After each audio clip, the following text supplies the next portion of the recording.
When I think of Crash Bandicoot, the first things that come to mind are the fun and intuitive gameplay, the steep difficulty, the wonderful art design, and the, for the time, very impressive graphics. The music doesn't really seem to be at the forefront of what is great about this game. It's just a fun soundtrack that fits, right? Well, I think there's a bit more to it than that. Originally, music wasn't even supposed to be part of the game. The idea was to have a quote-unquote soundtrack entirely comprised of random sound effects like birds, car horns, grunts, and, well, flatulence. Can you imagine how that must have sounded?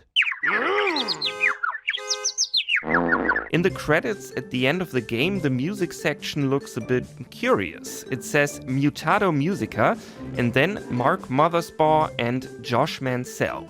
Here's what that means in practice. Mutato Muzika is a music production company founded by Devo singer Mark Mothersbaugh, and Josh Mansell was an employee.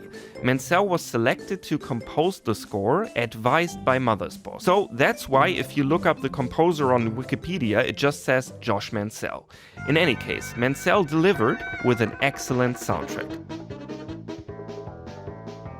Fun, quirky, off-kilter, zany, these are all words that fit the score, but I think they don't quite do it justice. There's actually a pattern to these tracks. The game is divided into 3 islands. As the difficulty increases, we also get closer and closer to civilization and technology. From the uninhabited jungle with a few tribal villages, to ancient cities and temples, to factories and laboratories. The interesting and cool and creative thing about this is the music changes too. It gets more complex with more and more layers and modern instruments until the last few tracks are almost exclusively electronic in nature. What's really impressive is the way all these tracks have real character while holding to this concept. It's always hard to choose favorites, but in this case I found it particularly difficult, mainly because of the nature of this type of game. There's not much of a story, and so apart from the main theme, there aren't really any songs that are more important or more emotionally resonant than others. But there are still some tracks that stand out to me.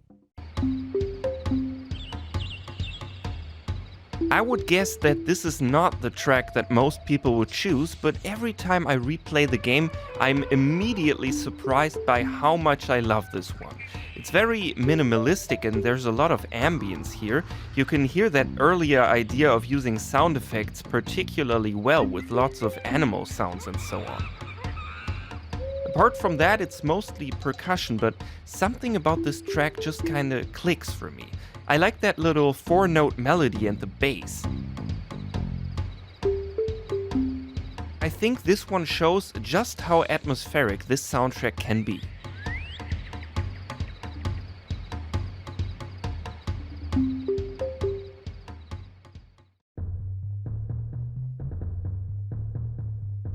I was kinda torn between this one and Sunset Vista, but what I think is great about this track is how it's sort of a bridge between the ambient, nature-driven music of the first island and the more structured songs that come later. The ambient side of the music is different here. Instead of animal sounds, there are these large crashes and timpani hits, which kinda sound like the whole place is about to come down. On the other side of things, there are more instruments here and more of a melody. The walking bass line, the bells and the plucked strings create a really cool mood, I think.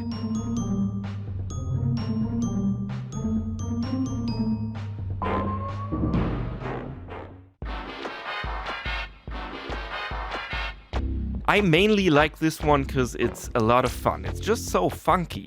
But it also shows just how much the music has changed from the first island to the third. This is much more traditional when it comes to video game music, with a modern sound, a lot of electronic instruments, and an actual beat behind it.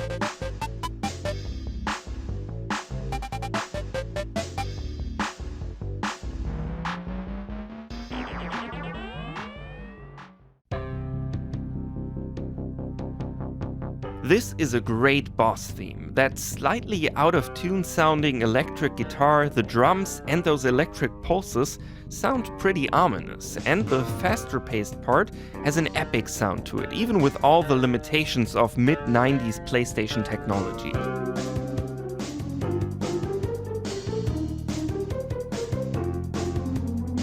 I also feel like those quick, even hectic string notes and bells create a nice juxtaposition with the electric guitar, almost like a question and answer structure between Crash and Cortex. Maybe I'm reading too much into this.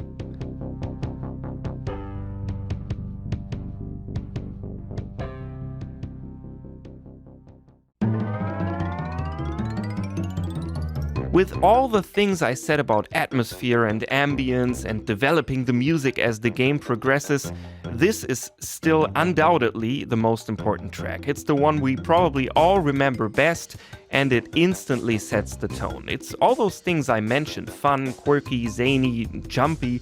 At the same time, it steers clear of the electronic instruments and sounds and mainly concentrates on the nature and island aspect of the game. Which makes sense because I'm pretty sure, even though it's not mentioned anywhere and it's not listed as such, this is Crash's theme, right? Must be. It just fits.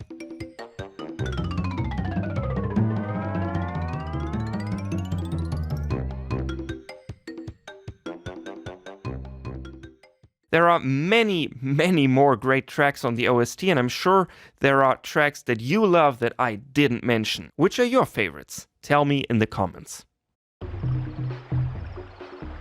The directions that Mansell got for this soundtrack were make it fun, make it unconventional, and create a lot of ambience. Which, you know, it's hard enough to get even one of those right, but in my opinion he did it, and he did it very well. I listened to the whole OST before writing this, and even without playing the game you can feel the atmosphere of these different levels.